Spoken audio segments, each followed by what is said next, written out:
आप देख रहे हैं नेट्रिक न्यूज, साहस सच कहने का। जिस दिन भारत का प्रधानमंत्री एक संत होगा, मुझे लगता है सब एक साथ निपटाया जाएगा। भारत के अंदर जिहाद और आतंकवाद करने वाले और उनका समर्थन करने वाले उनको गोली मारने का आदेश दिया जाएगा। हमने अयोध्या लड़ा, फिर हमने काशी लड़ा, अब हम कृष्ण जन्मभूमि लड़ रहे हैं। आगे 35 से 40 हजार स्थान हैं, उनके लिए तो हमें कई जन्म लेने पड़ जाएंगे। अगर 5 लोग मिलकर भी वहाँ अगर ये देखें कि ये क्या था, तो देखते ही बता देंगे कि यहाँ पहले मंदिर ही था। तो बिजली विभाग ने एक टीम गठित करी, वहाँ बिजली चोरी का मुकदमा लिखा, वहाँ बिजली कनेक्शन जो था वो काटा गया जो चोरी से चल रहा था, 3 लाख का 1 साल का जुर्माना लगाया। कितनी बार कह दिया है कि अगर मुसलमान एक भी साक्ष्य दे दें तो हम पीछे हट जाएंगे, लेकिन कोई साक्ष्य है ही नहीं। सूर्य नमस्कार करने में इनको दिक्कत होती है, इनको ये नहीं पता है कि सूर्य से ही चांद चमकता है, चांद का अपना कोई अस्तित्व ही नहीं है। पहले सर्वे हो, सर्वे में दूध का दूध पानी का पानी हो जाएगा, और उसके बाद जो भी स्थिति होगी हम तैयार हैं। नमस्ते, मैं शुभम और आपने देखना शुरू कर दिया है नेट्रिक न्यूज़। काफ़ी लंबे समय से एक स्लोगन आप हमेशा सुनते आ रहे होंगे कि अयोध्या तो बस झांकी है, काशी मथुरा बाकी है। इसी पूरे मुद्दे पर बातचीत करने के लिए हम धर्म की नगरी वृंदावन में मौजूद हैं। हमारे साथ मौजूद हैं पीठाधीश्वर महंत धर्मेंद्र जी महाराज। इनसे बातचीत करते हैं श्री कृष्ण जन्मभूमि का जो पूरा विवाद है, उस पूरे विवाद की कहानी क्या है और ये जो पूरा मामला है वो कहाँ तक पहुँचा है। स्वामी जी, पूरा विवाद है, इस विवाद की जो उत्पत्ति है वो कहाँ से हुई है? देखिए, कहीं कोई ज़मीनी अगर विवाद है तो उसका साक्ष्य प्रस्तुत करके उस विवाद का निस्तारण किया जा सकता है। और श्री कृष्ण जन्मभूमि की जो संपत्ति है वो 13.37 एकड़ है, जिसमें कि 2.37 एकड़ पर मस्जिद परिसर बना हुआ है, जो वर्तमान में हम देखते हैं जिसे तथाकथित ईदगाह, शाही मस्जिद ईदगाह बताते हैं।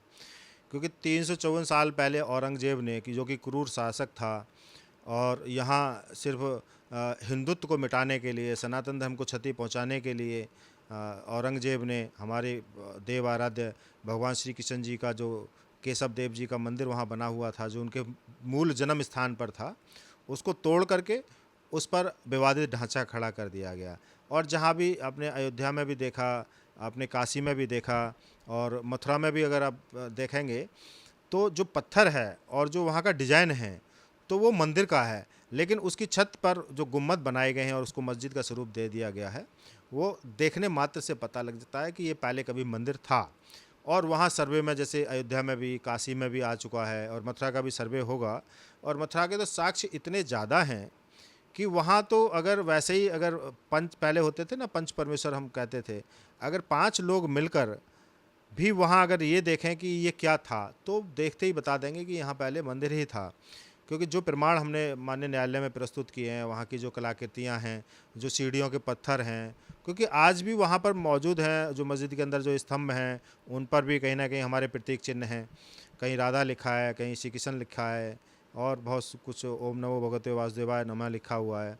तो मेरा मानना है कि अब समय आ गया है कि जैसे अभी श्री कृष्ण जन्मभूमि का जो मसला है वो हाई कोर्ट में है। हाई कोर्ट ने अभी मुसलमानों की जो याचिका थी आदेश 7 नियम 11 उसको अभी खारिज किया है, क्योंकि उसमें था कि यथावत रहे। 1991 का जो आदेश था वक्फ बोर्ड का, उसको यथावत रखने का उन्होंने दिखाया था, न्यायालय को दर्शाया था कि नहीं जी, इन पर आप नहीं सुन सकते हैं। लेकिन माननीय उच्च न्यायालय द्वारा उसको खारिज कर दिया गया है, और हमारी जो 18 याचिकाएँ हैं हाई कोर्ट में, उन सब की सुनवाई होगी और वो सुनने योग्य हैं। और जैसे ही उसका फैसला आएगा, हालांकि सर्वे का फैसला तो पहले भी यहाँ निचली अदालत भी दे चुकी है, पहले सर्वे हो, सर्वे में दूध का दूध पानी का पानी हो जाएगा, और उसके बाद जो भी स्थिति होगी हम तैयार हैं। हमने तो कितनी बार कह दिया है कि अगर मुसलमान एक भी साक्ष्य दे दें तो हम पीछे हट जाएंगे, लेकिन कोई साक्ष्य है ही नहीं। आज भी संपूर्ण 13.37 एकड़, जो 2.37 एकड़ ज़मीन जिस पर ईदगाह परिसर बना हुआ है, उसका भी टैक्स जन्मभूमि द्वारा दिया जा रहा है। उनका इतना कोई हक नहीं है। पिछले लंबे समय से वहाँ बिजली चोरी से चल रही थी। पिछले साल हमने ही वहाँ बिजली विभाग को कंप्लेंट की, तो बिजली विभाग ने, क्योंकि भारतीय जनता पार्टी की सरकार है, सनातनियों की सरकार है, सत्यवादी सरकार है, तो उस सरकार में हमने हिम्मत जुटाई और बिजली विभाग को कंप्लेंट करी। तो बिजली विभाग ने एक टीम गठित करी, वहाँ बिजली चोरी का मुकदमा लिखा, वहाँ बिजली कनेक्शन जो था वो काटा गया जो चोरी से चल रहा था, 3 लाख का 1 साल का जुर्माना लगाया। अगर नियम 1 साल का ही है जुर्माना वसूलने का, अगर ज़्यादा रहा होता तो तब से वो बिजली यूज़ कर रहे हैं तो कई करोड़ रुपया उसका निकलता। कहने का तात्पर्य ये है। नगर निगम में भी हमने देखा, वहाँ से भी जो दस्तावेज नगर निगम ने हमको दिया उस पर क्लियर लिखा है नगर निगम ने कि जो विवादित ढांचा है उसके द्वारा किसी भी प्रकार का कोई टैक्स, न जल का न किसी अन्य टैक्स दिया जा रहा है। तो जब वहाँ का उनका कोई अस्तित्व ही नहीं है, बात आती है 1968 के समझौते की, तो 1968 का समझौता जिन दो लोगों के बीच में हुआ, यानी कि जो दो ट्रस्ट रहे, ये शाही ईदगाह मस्जिद वक्फ बोर्ड और दूसरा जो ट्रस्ट है जिसको सिर्फ पूजा करने का अधिकार था, उन दोनों के बीच में समझौता हो गया। असली मालिक तो कोई और है, श्री कृष्ण जन्मभूमि ट्रस्ट है, तो वो समझौता भी गलत है। तो उस पर भी कार्रवाई हो सकती है अगर इसको सही से समय के अनुरूप अगर देखा जाए तो न्यायालय बहुत जल्द उसमें फ़ैसला सुनाने जा रहा है। हमको पूरी आशा है, क्योंकि इनका मुसलमानों का जो आदेश 7 नियम 11 था वो खारिज हो चुका है। अब वहाँ बहुत जल्द सर्वे होने जा रहा है और दूध का दूध पानी का पानी होगा, और हमारे भगवान श्री कृष्ण जी का जो मूल जन्म स्थान है वहाँ पर भव्य और दिव्य मंदिर बनने जा रहा है। ऐसा इस संवैधानिक जो लड़ाई है वो हम जीत रहे हैं, और जो हमारे भारत के अंदर 35 से 40 हज़ार और जो ऐसे दिव्य स्थान हैं जो इस्लामिक आक्रांताओं ने तोड़कर, जिसमें औरंगजेब भी शामिल था, उन्होंने अपनी क्रूरता को दिखाते हुए हमारे देवी देवताओं के स्थानों पर वहाँ उनको तोड़कर अपनी मस्जिद या अन्य स्थानों में परिवर्तित किया गया है। सबका दूध का दूध पानी का पानी हो, और आज भी सरकार ने, भारत सरकार द्वारा जो वक्फ बोर्ड नियम पर जो आदेश जो दिया गया है उस पर भी हम आशा करते हैं कि बहुत जल्द फैसला हो और जो जिसकी संपत्ति है उसको वापस की जाए। इनका कोई किसी भी तरीके का जो मालिकाना हक है ज़बरदस्ती का एक लेकर बैठे हैं, इस कानून को समाप्त कर जो सही स्थान है उनको दे दिया जाए, जिससे कि भविष्य में आगे कोई लड़ाई ना हो। और ना तो हमारा तो जीवन इन्हीं में निकल जाएगा। आज हमने अयोध्या लड़ा, फिर हमने काशी लड़ा, अब हम कृष्ण जन्मभूमि लड़ रहे हैं। आगे 35 से 40 हज़ार स्थान हैं, उनके लिए तो हमें कई जन्म लेने पड़ जाएंगे। लेकिन हमें लगता है कि अब भारत सरकार को भी उचित फैसले लेने चाहिए, और जिस प्रकार भारत सरकार सिर्फ संविधान का हवाला देते हुए काम कर रही है उससे काम नहीं चलेगा। जिस दिन भारत का प्रधानमंत्री एक संत होगा, मुझे लगता है सब एक साथ निपटाया जाएगा। भारत के अंदर जिहाद और आतंकवाद करने वाले और उनका समर्थन करने वाले, उनको गोली मारने का आदेश दिया जाएगा।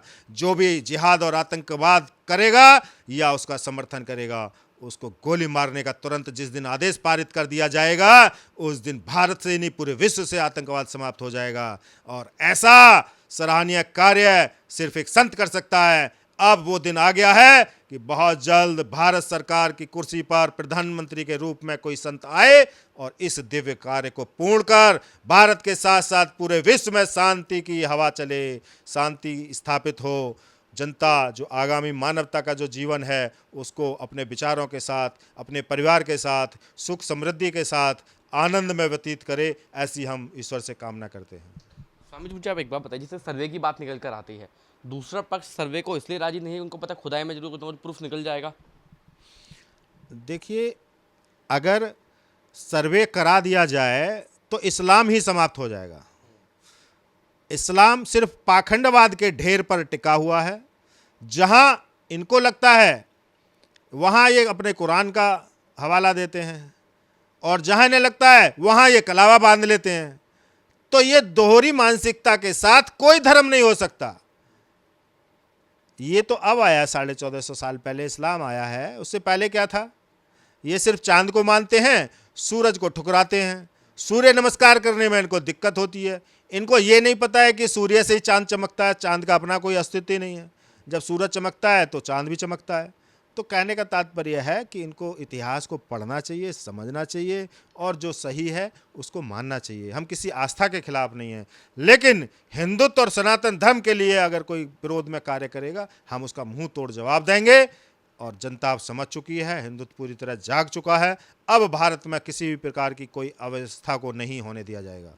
स्वामी, जिस तरीके से ये हालात हमने देखे हैं, जैसे अयोध्या का हमने पूरा मामला देखा हो, चाहे मथुरा की बात हो, ये स्थिति बनी कैसे होगी कि मथुरा जैसे पर्व स्थल पर और अयोध्या जैसे स्थल पर इन्होंने कब्जे कर लिए? ये स्थिति बनी कैसे होगी?